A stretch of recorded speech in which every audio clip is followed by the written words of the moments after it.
Freezing action. Now there is a misunderstood topic.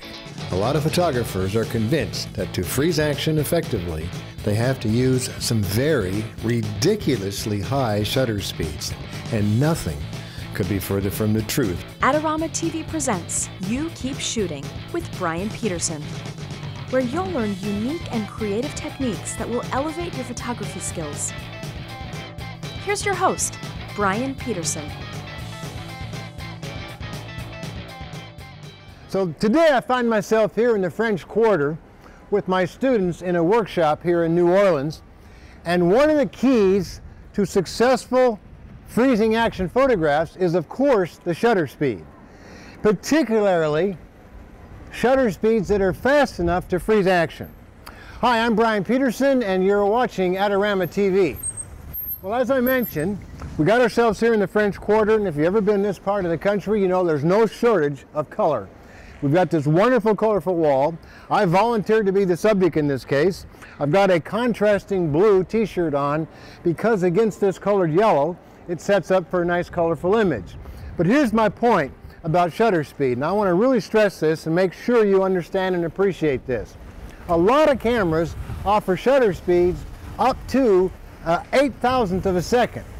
And when people think about freezing action, they honestly believe that they need those kinds of speeds to freeze action. And I'm talking about ordinary action.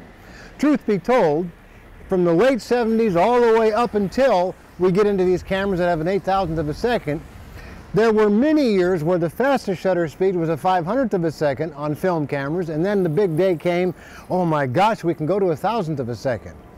If you look at all those freezing action pictures taken during that era, you won't have a complaint in the world. And my point is simply this: a 500th of a second is completely adequate for most action stopping images. Now, where's the action stopping images here? We're going to create one. We're going to create the illusion that it's windy. It's like a hurricane, which does happen here, unfortunately, in New Orleans. And I'm hanging onto a pole, I'm being blown away. Take a look and we'll see. You guys ready? 500th of a second. You can shoot this in shutter priority, not a problem. So a 500th of a second or in full manual, the choice is yours. The ISO here, don't overkill. This is classic 100 or 200 ISO, works just fine. So, are you guys ready?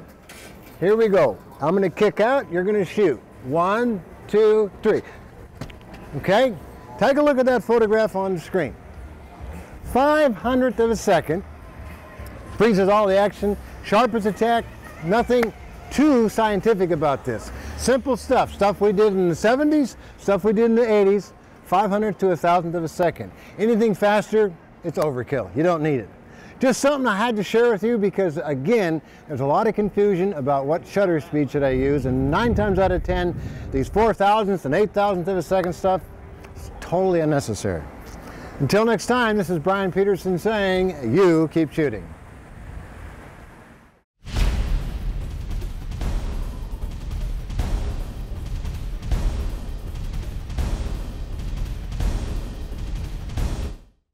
For all the latest photography, video, and computer gear, visit Adorama.com.